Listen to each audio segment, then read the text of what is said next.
Hello and welcome to episode 31 of the Paranormal Paradigm podcast. Thank you for joining me for yet another episode. I hope you're all doing well. This episode I'm going to be joined by a lovely couple, David and Jessica.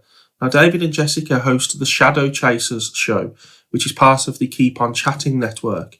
And the Keep On Chatting network is where my other show, the Collective Conspiracy Show, airs live via Facebook and YouTube. So if you were to head over to Facebook or YouTube and search for Keep On Chatting Network, and Keep is spelled K-E-A-P, the Keep On Chatting Network, you'll find loads of shows there, not just conspiracy-wise, but, for example, David and Jessica's show, The Shadow Chasers, and plenty of other paranormal-based shows. Probably would be of a huge interest to most of you guys. If you head over there and start following the page, there are literally nightly streams. So you're getting at least 7 shows a week, really, all for free, of course. And it's just a fantastic platform and a really good network.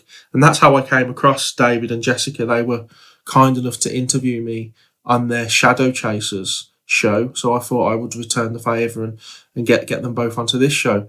And they are paranormal investigators. So we will be talking about their history and how they got into paranormal investigating, the highs and lows, the do's and don'ts, the general questions really around paranormal investigations.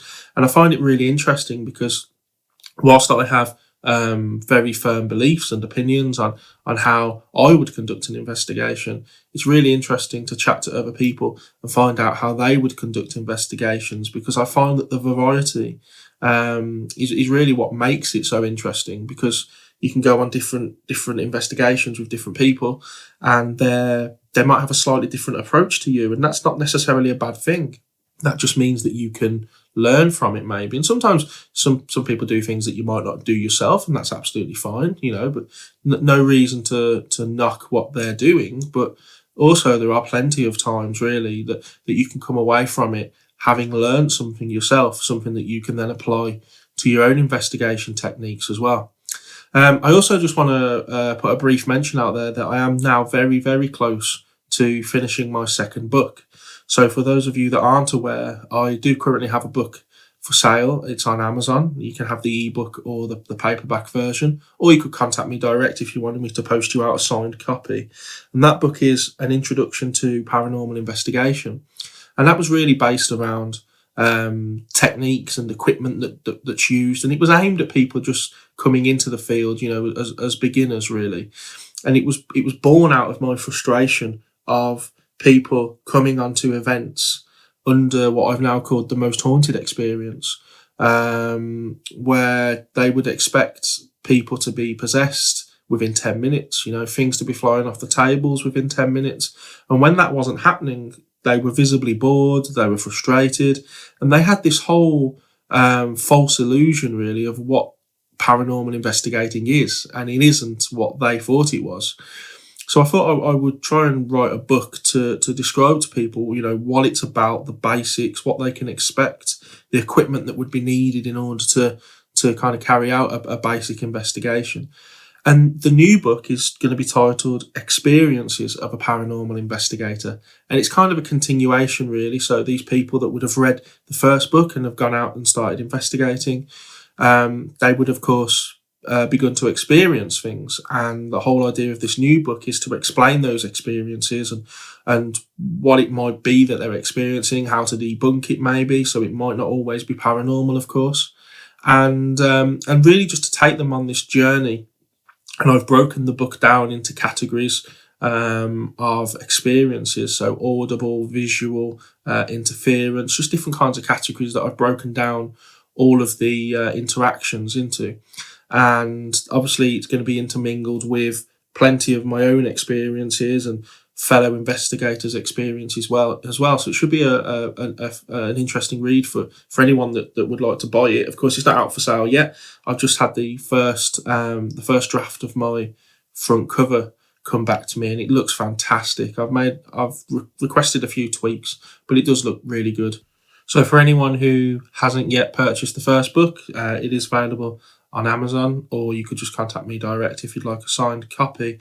But yeah, I just wanted to put it out there that I am quite close now to the second book being complete and getting that out there as well. It's been a bit of a struggle, this one, because obviously the first book was written and released before my son was born, and now my son and my full-time job is taking up a lot of my time, really. And it's quite difficult to do things such as, record this podcast as regularly as I'd like, or to finish my book as soon as I'd like. But yeah, it is very close now. So hopefully we'll get that out there. But yeah, back to today's show. David and Jessica, hopefully you're going to enjoy this show. It's just going to be a really casual chat with some like-minded investigators who, can talk about their experiences, and it should be interesting. So let's get to it. And David and Jessica, welcome to the show. Hello, thank you for having us. Thank you very much for having us, Kieran. It's my pleasure, it really is. I've been saying for a while that I would return the favour and get you guys onto my show after I came onto Shadow Chasers. I believe I was your first guest, was I, or your second guest?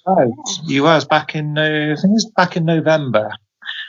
Yes, I remember that. It's that's flown by, I mean, that's what, 5 months ago now? Jesus. Yeah. Wow. Flown. And of course, Shadow Chaser. So I did mention in the intro that that's your show. It airs on the Keep On Chatting network, Yes. and it was kind of a new adventure for you guys to start hosting your own show, basically. How have you found that? Because I've been watching it, and every time it airs, and I must say that you have improved massively. You were very nervous to start with, but your guests are fantastic. You're fantastic. Do you feel more comfortable now doing it? Definitely more comfortable. I would say that it's probably the best thing that could have happened to us. Really, it is a push in the right direction. Mm-hmm. Especially with confidence. Yeah, always been something we struggled with. So for me personally, I look forward to every show now, and I'm gaining more and more confidence in myself, and I can actually see the difference. Mm-hmm. I don't know about you, Jess. For me, yeah, definitely. I mean, you probably noticed it at the beginning. I was really nervous, and it has, for me, it's boosted my confidence quite a bit. Because I could never see myself, doing these live chat shows and, talking to other people and finding out more about them. Mm-hmm. But yeah, it's been amazing. Like the experience, it's been great. Yeah, and the thing, as I say, it comes across now. As you're watching each episode, that confidence is coming across, and I think it's brilliant. And as I say, you've had some really good guests on, and no doubt you'll have some more great guests, coming up in the future. And I implore anyone listening to this show now, do head over to the Keep On Chatting network and do particularly watch Shadow Chaser's show, because it's really good, and I like your style. It's similar to mine, just very relaxed, not too kind of question based. It's just a bit of a chat, and in the beginning it was more learning to be more kind of create conversations rather than questions. Try and do that, but obviously in the beginning you're looking at trying to find all the information you can on that person, and you're trying to you start writing down all the questions that you're going to ask them to interview them. But I find as it's gone on, it's getting more and more easier, and you don't actually need to research that much. Yeah, you're right, because you learn as you go, and God, when I started doing this, however long ago it was now, I used to have pages of notes on the person and all these questions I'd want to ask, and then you get to the end and you'd think, well, I only got about a quarter of the way through that, because the conversation just takes over. And it's just a waste of time and paper, really. Right, so really, obviously you host the show, so you have a huge interest in the paranormal. What sparked it for both of you? Because you're a couple now, but I assume, is it a journey you've taken together, or was it an individual interest that you both had before? We had our own experiences when we were younger, but it kind of started back in 2007 when you took me to a hotel for my birthday, didn't you? Like a inn. Yes, I did. Yeah. And we kind of managed to get the most active room. And Right. as we were heading there, we were looking it up. And the room we had was quite active. All we had was our phone one at a time. So yeah, we had the Ovilus 3 as well. It's the very first piece of equipment we had. Yeah. This is all going from a passion that we've both sort of had since a young age, because I've started seeing shadows at a young age, and I've always wanted to learn a bit more and find out a little bit more about what they could be. So this started me on my journey of maybe setting up an evidence page group called the Shadow Chasers. Okay, yeah. It's not we're not a team. We're just an evidence page. It's just where we started off staying in lots of different hotels, mostly the really good haunted hotels. Yeah. And we would compile our evidence and post it on our group. The group has now gained over 100 followers. It's heading in the right direction. Yeah. And it's just been a huge passion for both of us since 2007 when Ghost Adventures started. We remember watching the show and thought we should be buying some more equipment, and we built up the equipment and got out there, and then we thought we should join on to events to actually gain access to bigger locations, places where we couldn't afford to do ourselves. Yeah. And of course that's I'm not going to get into it now, but that's a huge bone of contention for me that some of these places are so out of reach to the the little guys, shall we say, that you have to pay even still quite a fair bit of money just to go with another group. I think when you go with these groups, do you rather enjoy the groups that allow you to go off and do your own thing? Because sometimes they don't. They try and control you the whole night. I've noticed some groups they want to be everywhere that you are. But do you tend to go with groups that let you just go off and wander on your own? Luckily, the groups we've been with have they do their own free time. So I think there's one that does 2 hours free time. So 2 hours is quite a nice time. Mm-hmm. They do like a lot of vigils as groups in the beginning. It's like you'll do an hour in each location. Yeah. And then after that, you'll have from say 1 till 3 to just go off and do what you like. Okay, that's quite good then. Quite nice. Yeah, we find that quite handy, especially with the prisons and things like that, because we've done quite a few of the prisons, and you get a bit longer there. I think it's like on one of the groups we went with is like, was it 8 till 4 or something like that? Yeah. So you get quite a long time, and especially the free time that you do get, it is the best. I mean, it's it's the chance to get our evidence, chance to. Yeah.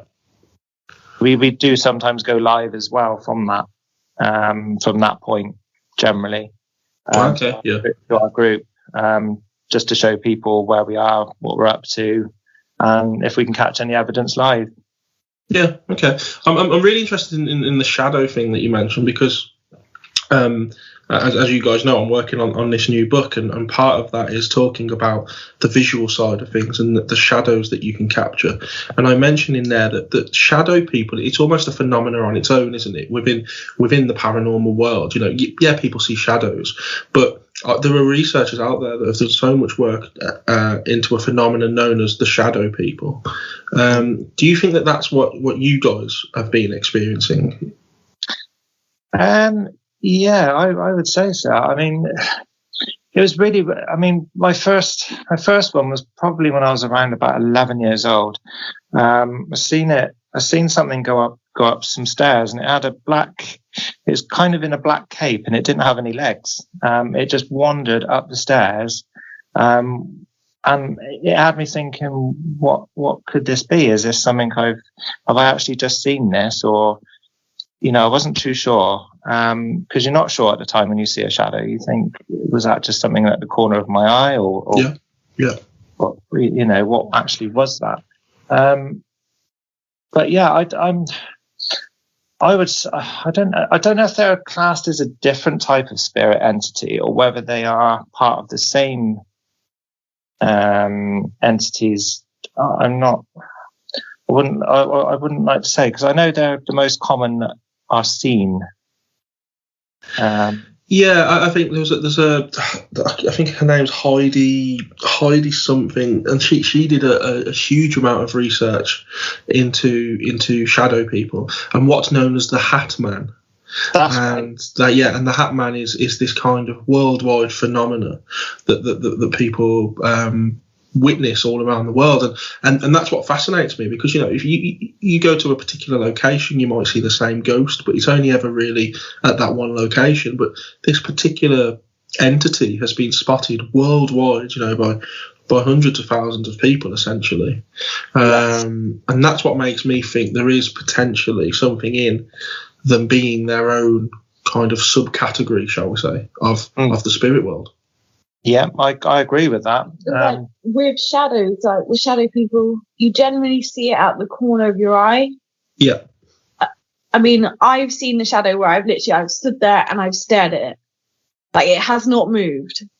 Wow. And I was watching it, waiting for Dave to come back, because they'd gone down to like a basement level where we were investigating. And I went to this cupboard. I thought, I'd have a look in this cupboard. And as I was looking, there was like what they called, like a shelving unit. Okay. I was waiting for Dave to come back. I was sitting there and I was looking at it, and I could see the outline of like half of a body, but it was just pitch black. And when Dave came back, I was like, you guys come in here, have a look at this. Can you see this? They're like, see what? I'm like, can you not see him stood there at the bottom? But yeah, he was stood there. He wouldn't move. To the fact that I could even draw him, and it was a male figure, you could tell the shape of it. But yeah, I stood there and he stood there. It was just like, yeah, it was weird. Normally, did you get the sense that he was watching you? Did you get the sense that he was kind of looking back at you? I don't know. It was like, it kind of was, but it wasn't. I don't know if he could see me, if you know what I mean. Yeah. I get that. Yeah. I mean, I see shadows. I would say that's the most common thing I have seen. I've not actually seen a full-bodied apparition, but especially location at Drakelow Tunnels. I've seen about 3 shadows there. I've seen two together that move from left to right, that walk straight in front of me. And again, people always say this: well, how do you see shadows in a dark room or a dark tunnel? It's because they're actually darker than dark. Isn't that weird though? Isn't that weird? Because I've tried to explain this to people before. Yeah. Wow. Yeah, I mean, it's like you're so right. You think there's no light. Light casts a shadow. How is that shadow being cast? Mm-hmm. What is making that shadow? And particularly in Drakelow Tunnels, though, as you both know, it's you can't see your hand in front of your face. No, it's pitch black. And of course the news recently that they're not doing any more paranormal events. It's devastating. Saddened me a bit, because that's one of I would say it was our number one location.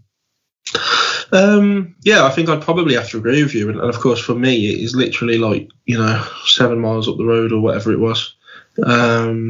Really close for us. It was a really, really good location. Had some really good experiences down there, and it's such a shame what they've decided to do now. But apart from that, I mean, let's talk a bit about locations. Where would you say is your apart from Drakelow now your favourite place to investigate? That's a hard one. That's a difficult one.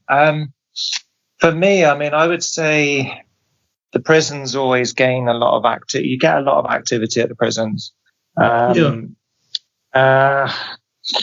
It's a difficult one, because in Shepton Mallet Prison, in terms of what we've experienced in the prison itself, we've mainly caught EVPs. But when we were allowed to go across to the workshop building, which is separate from the prison, that whole block takes on a whole new different feel. That's got something quite oppressive down there. And this is where Jess seen a big, huge 7-foot tall shadow man in the corner.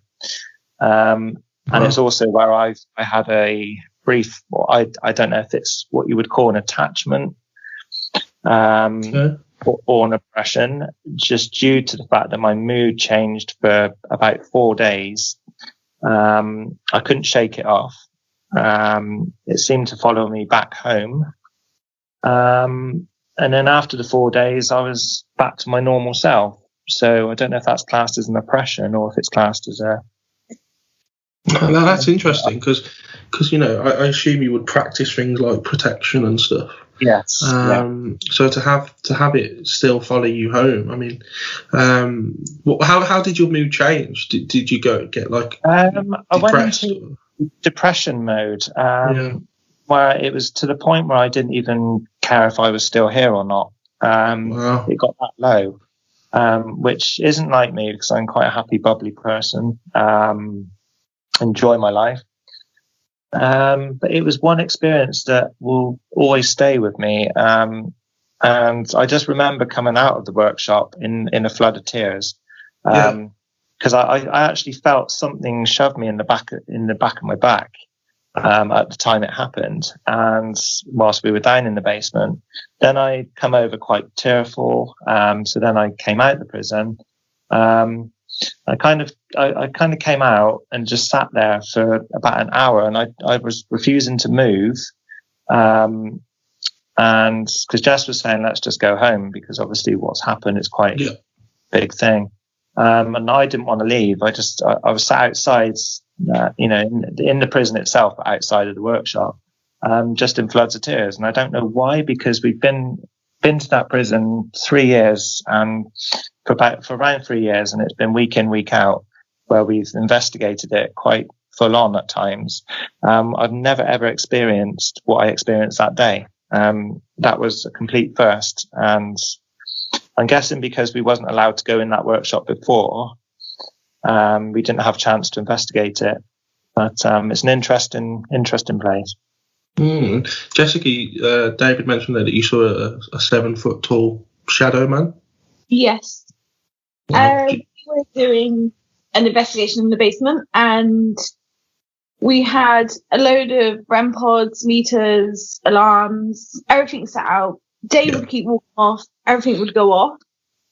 Every time he left, something would happen. We all came back to the one room, and it kind of, that just before Dave mentioned the shove in his back, in the corner of the room, like one side was just a tall, dark figure. And what we had with us at the time, she's seen it as well. And then Dave completely changed. And it was quite a frightening experience to see something so tall. Yeah. Did it have a shape to it? Obviously you described it as a shadow man, but did it look like a humanoid shape, or was it just more like a mass? You know how, like if you shine a torch on someone and it creates that shadow, and that shadow is much bigger. Yeah. It was exactly like that, but the room was dark. So there was no light source coming from anywhere.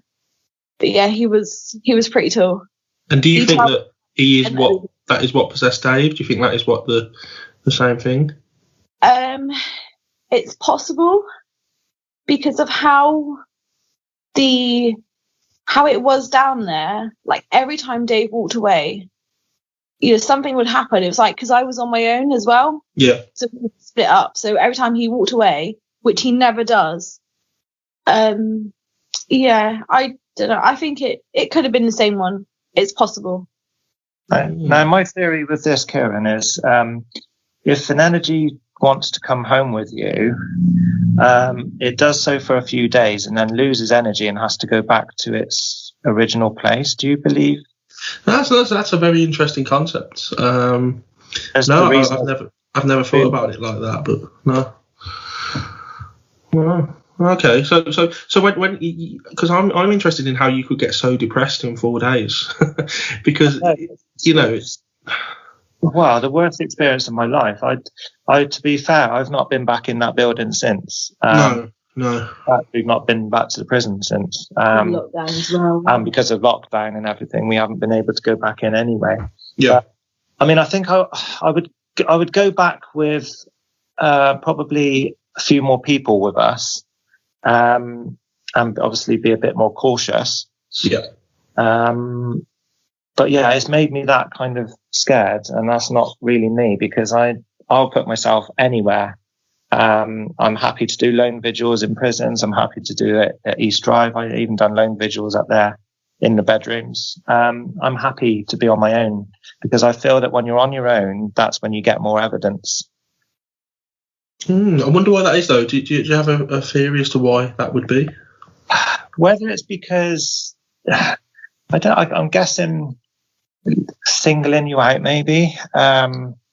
Maybe the more people that are around, it gets a bit frightened to attack or to do any kind of anything. It likes to single people out, because I know a lot of these poltergeist cases, they tend to happen with the individual person rather than group of people. And it's like when you do an investigation, you're better off with a smaller team than what you are a big team.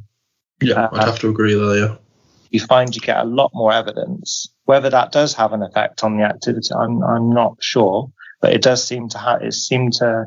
I have noticed a pattern where when you're on your own, you get a lot more happen. Yeah, and what I find interesting there is how many people will claim that these things feed off your energy. So to have the more people, you would assume would be the better, because there'd be more energy for the spirits to latch onto. Yeah, and I'm a big believer in what you go in with. As far as energy is concerned, if you go in in a positive mindset, you'll get a lot of positive from the night. If you go in with a negative mindset, you're likely to pick up these attachments or oppressions. That's my view on that. I don't know if you got an opinion on that, Jess? Yeah, definitely positive. Going positive, you'll come back out positive. Negative as well, like, I think it can be different. It can have two ways. You can have negative back, or you go in negative and you're going to get nothing at all. Like, if you go more negative, no, everyone's going to look at you going like, oh God, let's not talk to her. So I can imagine how it would be for the spirits as well. Like, do they really want to see someone negative coming in? Are they going to want to interact with them? Would they rather interact with the positive? Yeah, that makes sense. That makes sense. I think the whole negative thing splits off, as you say, Jess, into two avenues, really, because you can be negative to the point of you're a skeptic. So there's that negative, well, nothing's going to happen, it's a load of rubbish. And then there's the negativity of maybe you've gone in feeling a little down, a little depressed, a little bit maybe tired, you've had a tough week or something, and that could draw an attachment to you as well. I think you're absolutely spot on the money there. I'd have to agree with all of that. When you're investigating these locations, obviously every investigator has a kit bag, and you mentioned at the start that you were going around these hotels and you were slowly increasing your kit bag with different pieces of equipment. What is it you guys tend to use when you're out investigating? I would say the voice recorder is the number one. We like to also gather EMF readings with the Mel meter. Mm-hmm. We do use a program called the Phasma Box, which has been found to work quite successfully. Again, it's an algorithm type program that is not connected to the internet in any way. It's been seen on Paranormal Lockdown, and that's where we first got the idea for it. Yeah. It's a fantastic program, and you can get clear voices through that. It's actually clearer than on a spirit box, because you don't get the white noise. You get a lot of mixed voices, but the program tends to answer you back, even though it's not connected in any way to the internet or any form of there's no. I guess there's no connection, is there? There's no way to falsify what it is you're getting. No, and we've experienced how good this has been in lots of different locations, and even the event groups that we've been with are amazed by it. And they've started using it. Even one group in particular have actually started using it as their piece of equipment now, because they said this program is really good. The responses have been so clear. Like, we've had someone sat on the floor in front of a door, And we've asked, what's this person sitting in front of? And the response came back, door, straight away, clear as day. They said her name. Wow. Yeah, it said her name, and also the fact that she was sat by a door. Yeah. And it does blow your mind a little bit, because you think, well, how can this happen? Because, I gather all these tablets and phones and things have microphones. Yep. But actually to have a program respond back to what you're saying, ask, in reply to a question, it does blow your mind if it's not connected to the internet. And it's absolutely amazing. I would say that's one of our best tools that we have. I mean, and where can you get this program from? Sorry, Jess. Where can you get this program from? It's called from extremesenses.com, I think. It works out about £13 because it's an American dollar. It's in like $15 or something. Right. You pay on PayPal, and then they send you the link and you download the program. But you do need a Windows tablet to run it on. Yeah. Right. Okay. Okay. Right. Well, I mean, for me, as you mentioned there, Dave, that there are a lot of these mobile apps out there that are so easy to falsify. The microphones in them and stuff like that. And I don't try and put too much trust in those kind of things. How do you feel about those kind of apps? I was going to say that we generally avoid, like, if we're asking out anything, we'll avoid saying, can you say you're stood in front of that door? Like, instead of saying, how can I explain it? Like, when we had the one come through for the door, we just asked, rather than saying the object or the person's name, we asked them to tell us. So, like, if it is microphone related or anything like that, then you're avoiding that possibility of your answer being repeated. Yeah, it's very true. Yeah, it's a good way of looking at it, because I mean, I've seen people say, as you've just said, kind of asking for it to repeat almost what they're saying, and if the microphone is listening, then it's very easy for it to do that. But also the amount of people that will then base their whole investigation around particular answers that they get from these pieces of equipment, so it will tell them, I don't know, there's a girl or something like that, and then they end the night truly believing that they've been in contact with a girl, and they end up developing this whole backstory of about this spirit that has come through a mobile app. And I just can't get on board with that. I really do struggle with that kind of investigating. Big believer in mobile apps, because I feel they're there for entertainment only. I in terms of when people download them and think they're catching spirits in their own houses and things with these apps, you're thinking, well, the app's been designed to spill words, and it could just be coincidental. The only time I'm a big believer is if you see an actual piece of real equipment that's made for ghost hunting, like the Ovilus 3. Yeah. And you see an app also responding to the same thing at the same time, then it does make you believe, the chances of that were pretty slim. We have done that ourselves with the Alice box. We've used the Alice box and the Ovilus 3 together, and they've both come out with the same word at the same time. No, that's interesting. That is when it starts to become an interest for me. I think actually, there could be a bit more to this, or if multiple pieces of equipment go off at the same time, you get a voice through an app, those kind of things. But on its own, it's hard to say it's evidence. Yeah, I definitely have to agree with you there. In terms of your experiences, this is a tough question to ask, really. Not necessarily tough, but quite silly, because I know that you have regular, shall we say, you regularly see spirits. I quite look forward to your social media updates in terms of how many you've seen that week.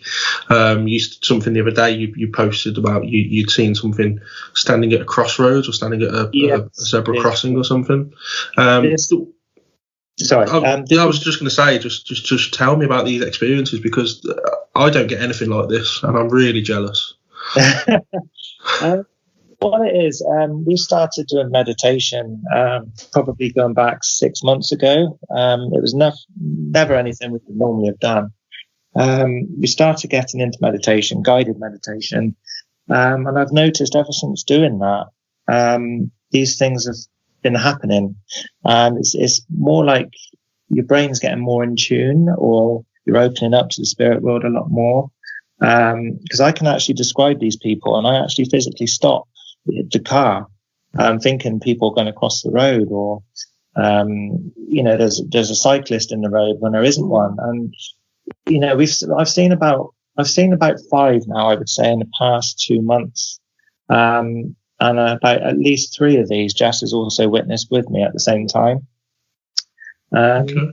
They appear and then they just disappear. So I'm not stating it's anything paranormal, but it's definitely bizarre, and it does get me thinking, how did that person just, it was there and then it disappeared. Is weird because he had a high-vis jacket on as well, and we were going down a country lane, so there was no turn-offs. We got to the point where we seen him and we was like, where did he go? Like, there's nowhere he can go. There's a hedge. Like, yeah. and having a high-vis jacket on as well. I mean, that's relatively modern, isn't it? And I actually slowed down again. I had people behind me. It could have caused a crash, actually. It's actually getting quite serious. And I can't explain what these are. Whether they are, I'm assuming that, obviously they're going to be wandering outside as well as indoors. You're going to get spirits everywhere from Victorian days, and Bath especially, near where we live and where we go into work. That is known as a Victorian city anyway. Yeah. So it's possible that they're going about their everyday life, and sometimes your mind just might be in the right moment to see that for a brief second before it disappears. It's knowing the frequency. I'm assuming you've got to be on the same kind of frequency as them to be able to see them. Yeah, I mean, I was going to say, like, obviously you guys have been kind enough to read my book, and that's kind of where I go into that kind of thing, and I would argue that by meditating, you're raising your vibrational frequency, and you're working on your third eye or your pineal gland or your spiritual eye, or whatever people want to call it, and you're essentially just vibrating at a higher frequency now, and what you're doing is you are tuning into these. You've upgraded essentially from an FM AM radio to a DAB radio, and you can now you can listen to more radio stations while you're going about your business. I mean, do these, when you have these visitations or you witness these entities, shall we say, do they ever interact back? And what I mean by that is, do they kind of turn and look at you as if they can see you too, or is it only ever the feeling that you're just seeing them? I've only, from the ones I've seen, they are just going about their everyday business where they don't even acknowledge you in a sense. Yeah. So I did see a woman step out actually in front of a car that was parked, and again I slowed down to because I thought she was going to cross the road, and she was wearing a black leather jacket, and again she just vanished. She was nowhere to be seen. Wow. So I wouldn't say anyone that I've particularly seen has acknowledged me. Yeah. No. And what I find fascinating is you mentioned that wearing a black leather jacket. For me, that is quite modern. The person in the high vis, the black leather jacket. These are modern, and of course, a lot of people would assume when you see a spirit, as you said earlier, it goes back to Victorian times, or there's always it's always a period spirit, shall we say? But the one in Bath was definitely a Victorian dressed woman. She even had a black hat on, like the old frilly style, like a bonnet type hat, like a bonnet type, yeah. She was actually at the crossing. And I thought maybe I couldn't see her that clearly at the time because there was cars coming in the other direction. So I was kind of pulling out around cars, and you got to kind of give way in a sense. Yeah. So by the time I got there, I thought maybe she's gone back, walked from the crossing down to the side road, because there is a road that leads off. But I went down that side road and there was nobody down there. So I thought, oh, okay, maybe she didn't. She certainly didn't carry on. She didn't go down the side road. And yeah, I physically slowed down to almost let her cross. Wow. And do you get these interactions within your house? I mean, obviously, what you've mentioned here is all outside. I assume you meditate in your home. Have you ever had anything within your home while you were meditating? Maybe most recent, wasn't it? I was doing meditation. Dave down here. We don't generally disturb each other while we're doing it. Yeah. And before I started, I was like, okay, if you're around, this is your time to come forward, because I'm going to be at my most relaxed point then. And it was about 10 minutes before it finished, I heard footsteps and I thought Dave was coming up. So I kind of I turned over to the door, I looked thinking he was going to come into the bedroom, but there was nothing there. And I thought, okay, well, maybe he's just popped upstairs or done some main core. So I went down after I finished. I said, did you come upstairs? He's like, no, I thought you were walking around. I was like, I heard clear footsteps. I thought you were coming into the bedroom. He was like, no, I thought you were moving around upstairs. I was like, well, it wasn't me.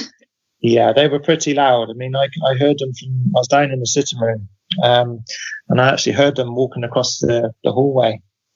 And I naturally just assumed it was Jess because she was up there on her own. And that was a bit bizarre. In terms of ever seeing anything, I haven't actually seen anything, but we do get a lot of noises in this house that are unexplained, like floorboards, like somebody's walking and putting pressure on floorboards. The general kind of. I've had my because I wear a chakra bracelet that I place down on a wooden unit every night. And one night I put it down on the unit. I went to walk out the door, and I heard it lift and get dropped back down. So I turned around, as you would, and nothing there. Wow. So I found that a bit odd. And yeah, we've also tried an experiment which we were told about, which is using noise cancelling headphones, and also a blindfold, where you blindfold yourself, you put the noise cancelling headphones on, and the person who's having the headphones obviously sits there and listens to what they can actually sense to say at that moment. Yeah. You get the other person that will ask a question very, very quietly so that they couldn't hear it. And then you're listening for a response from the person wearing the headphones. We've tried that multiple times, and we have come out with some brilliant information about this house, the spirits that are here, the names. And it seems to have done something, because Jess is able to actually respond to my question, even though she can't hear me, which I find very odd. I guess because your senses get a bit more heightened, because you're getting rid of your vision, you're getting rid of your hearing. So maybe that enhances your other senses to kick in. But what it doesn't do, though, is give you, or shouldn't give you, the power of telepathy, where someone that can't hear can essentially give a name or a word that the other person is saying. That's fascinating. That it's crazy. I've had responses like, I'm here. You've seen me. I've written the whole list down of what Jess was coming out with, and I just, I'm blown away by it, because she can't see me, she can't hear me, and I'm just thinking, how are you doing this? And this was an experiment that was tried at East Drive with Jane Harris. Yeah. Jess again was the guinea pig there, and Jane was very, very quietly whispering and asking if the spirit could actually touch Jess on the left-hand side of her arm, which, by amazement, I was actually watching, and Jess starts brushing the side of her arm as if something was touching her. Again, she couldn't see, she couldn't hear. She even had earplugs in as well, as just to doubly make sure. Yeah. And Jane was asking the spirit to touch Jess. walk around Jess, and you would see Jess like looking at something, even though she can't see anything. Her head was moving around the room. I was thinking, well, what are you seeing? Because you can't see anything. So with the blindfold on, I could see absolutely nothing. But within that blackness, like we were saying about shadows, I could see like black movement. And it was like, I was just following it. I was like, what's happening? Where are you going? Sort of thing. And yeah, to feel something brush the side of my left arm, that was quite an eerie feeling, because although I had no senses at all from like vision to hearing, my actual senses were heightened with the feelings. So yeah, I'm blown away by this. It's a weird experiment, and after that, I was like, we need to try more, because that was really interesting. Yeah, I'm gonna talk to you a bit about this off air. This is something I want to try, because I've already got a few ideas as to how this could be happening. And definitely a bit more when we do more investigations, because I think using your own body as the tool is so much better as well. Yeah, and it's more reliable, isn't it, Jess? You know, like you can have faulty batteries, or you can have things that can affect a K2 meter. But when you experience something yourself, like for example, you got touched on the arm. You got touched on the arm, and you can trust yourself. Yeah, exactly. Okay. I mean, regarding your meditation, is there a particular way you do it? Because I know some people that prefer to sit down with their feet planted on the floor. I know other people prefer to lie down. How do you guys tend to approach it? What we do, we use there's a program called the Gateway Experience, which is guided meditation. You lie there for a good sort of 30 minutes every evening, and you just lie there, put some headphones on in a dark room, close your eyes, relax. Sometimes it makes you fall asleep, because that is obviously the idea of meditation. Yeah. But all the way through, you get guided into lots of different things they want you to do, and sometimes you'll get visions or numbers, or you'll start seeing things. But again, whether that's because you're opening your third eye and the spirits are coming in and giving you some information, or whether it's because you're in that sleep state because you're so relaxed through doing the meditation, and you're in that kind of sleep state, that dream state like thing, it's hard to distinguish what these are. But you do sometimes see things like visions, and as you're doing it, or you'll hear like talking or things like that. And I'm guessing it's, I don't know. I'm confused. It's all new to us, meditation. We've only been doing it for 6 months. You get people saying the idea is so that you can relax, so that you can sleep better. And other people say it's a good way of opening up to the spirit world. But I have to say, since doing it, my senses have become a lot more stronger in especially seeing. Intuition's a lot better. Intuition is definitely a lot better. And I find my intuition never lets me down now. No, I mean, when I obviously before my son was born, I had a lot more spare time on my hands, and I went through about a 3-month phase of meditating. I used to hold crystals and listen to Reiki type music. That was my way of doing it, and I always used to get the face of a lion would always appear in my mind's eye.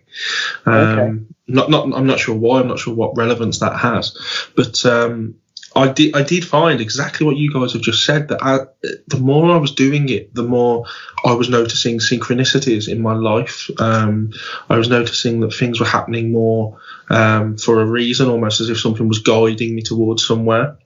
I would notice noises in the bedroom. There was the one night where Sally had gone to stay at her sister's, and I heard a voice basically calling my name whilst I was in bed, and obviously walked all around the house, no one there. Experiences that I would never have before, that seemed to just be heightened, shall we say, when I'd been meditating. I would say as well, I also started taking notice of numbers. So, for instance, when you look at a clock, and the very first time you look at a clock, I'm catching numbers like 10 past 10, 11 minutes past 11, 12 minutes past 12.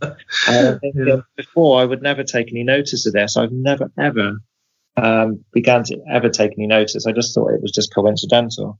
But when you're seeing it more and more regularly, you then Google what the meaning is, and you associate it with what's going on in your life, and you're thinking, wow, this is very relevant to what's going on in my life right now. Maybe I should be taking a lot more notice. So now every time I'm definitely more aware of that, which I can say I never used to be. No, and do you find that, like I mentioned for myself, it was that synchronicity thing? So I think what you just mentioned there with the time is quite relevant to that. Have you noticed that? Have you noticed an uptake in synchronicity in your life? Definitely now I've started paying attention, yes. That's key, that's key. It's paying attention, because I was having this discussion with some colleagues at work, and the one lady says, I've never had anything like this. I don't understand what you're saying, because I never get anything like that. And I said, you do, you don't notice it. You're just not looking for it. And within about a month, she was coming into work saying, this happened last night, and I found it, and she was then beginning to have those experiences because she was noticing it more. Mm-hmm. Yeah, definitely. I mean, it's just a very interesting. That on its own is interesting with the whole mediumship thing, because I'd like to develop that a little bit further and bring that to the investigations as well. Mm-hmm. Not to be fully medium. I mean, I don't want to work like a medium. I'd just like to be a bit more aware, a bit more. Your senses a bit more, where you see a lot more, you feel a lot more. And this is another reason why we do the meditation, is to try and help alongside the investigations that we do. Yeah. So we're not just relying on the equipment. Yeah, and I think that's absolutely the way forward. I mean, I quite often end my presentations with, the future of evidence is going to be so unreliable. As we see the development of these mobile apps and things such as Photoshop and CGI become more prominent, evidence captured with these pieces of equipment will always be dismissed, no matter how real it might be. And it will be yourself, as Jess mentioned earlier, it's your own body that is effectively the best piece of equipment that you can use. And it's always down to the personal experiences rather than, and if to show somebody a picture or a photo of something you caught, they'll instantly go, did you Photoshop that? That's what they're going to say. Without actually being there with you on the night when it happens, nobody can really have a real true opinion on whether you believe it's a spirit or not. So if you show somebody a picture, they're automatically going to say Photoshop. Getting somebody to believe, and the only ones that will believe are the ones that actually seen it at the same time at the same place. I think that's again a really good point, because the only ones that would believe are the people that believe anyway, and of course they're not the people that you need to convince. The people that you need to convince are the people, the skeptics. It's these kind of people you want to get round onto your side, and as you say, they will always dismiss the best piece of evidence you've ever caught. They will just dismiss straight away as being fake. Yeah. It's like when you show someone an EVP, they go, well, how do we know there wasn't anyone with you? It's like, it's impossible, it was just that. Yeah. It's like it's to prove as well, isn't it? It's very hard. I mean, I think it's the same with anything. If you strongly believe in something, then that's what you believe in. It's hard to. I don't fault anyone for being a skeptic. I'm quite skeptical with some of the equipment we use, even though it's, it could be going off. I could do that instantly. I'm like, is that the battery? Or, when the door slams, that wind from the window. And not, I don't jump to the paranormal conclusion, but I'm a kind of skeptical believer in a sense, with the things I've experienced. Yeah. Okay. We'll start just to kind of round the interview off now. I just want to thank you both for coming on. It's been a great chat. Really, where can people reach you? Because I didn't even know that you have this shadow Chaser evidence-based page. I wasn't even aware of that. So where can people find that if they want to get in touch with you? If people search on Facebook, if you go under Shadow Chasers Paranormal, Okay. it's the one with the green background with the like black shadow man with a hand. Right. So a lot of people get confused with the one in America because there is a group called the Shadow Chasers Paranormal in America, but we're not actually a group. We're just an evidence page. So, and we did it for the love of what we do and to show people, try and convince people and show people that this kind of thing is there. Okay, so if people have evidence, they can go onto that page and submit it, I guess. Yeah, that's fine. Share your own evidence. We like to, as and when we can get out and about, we like to go live on that sometimes, just to sort of interact with the people and the members that are in the group. But yeah, it's a private group that we have on there at the moment. Okay, great. And your show, Shadow Chasers show, airs. Is it every Sunday? Every couple of weeks. So it's Sunday on the Keep On Chatting network. We'll be chatting with Howard Petrie at 7:00. Yeah, Howard Petrie is our next interviewee. Great. And of course, this show will probably go out maybe after that has happened. But for anyone that does want to kind of go back, all the shows are available on YouTube as well, I believe. They are, yes. They're streamed to YouTube as well. Opens it up a lot more. It does, because sometimes I miss a show and I just go onto the YouTube channel and they're all archived there, so you can just go back and watch one that you may have missed. You may have missed previously. And if anybody wants to get in touch with you direct, how can they do that? They can obviously follow us on Facebook. So obviously my name's Jessica Smith. It will appear as Jessica Bailey Smith on Facebook. And David's is David West on Facebook. You can find us in our group, which is the Shadow Chasers Paranormal, and also find us on the Keep On Chatting network. Brilliant. I'm sure you will get some people get in touch. Maybe I'm always having people contact me with experiences and evidence that they've caught. So hopefully, if anyone out there has some really good shadow based evidence, please send it Dave's and Jess's way, because I'm sure they'd love to see that and have a discussion with you about it. Right, well, thank you guys. It's been an absolute pleasure to have you on, and I'm glad I've returned the favour and had you on to my show. Thank you for having us, and thank you for your time. It's been fantastic. It's not a problem at all. It's really enjoyed it, and no doubt we'll speak soon. So until then, take care. Thank you very much. So that was the interview there with David and Jessica. Really good interview. I really enjoyed it. It was just a nice, relaxing chat with a couple of friends. Hopefully that came across to you guys. And some of their experiences are interesting. And the meditation thing I found particularly interesting, because that's something I've tried to do myself in the past. And as I mentioned during the interview, it kind of goes on hold when you have a child come into your life who demands so much of your attention. It does go a little bit on hold.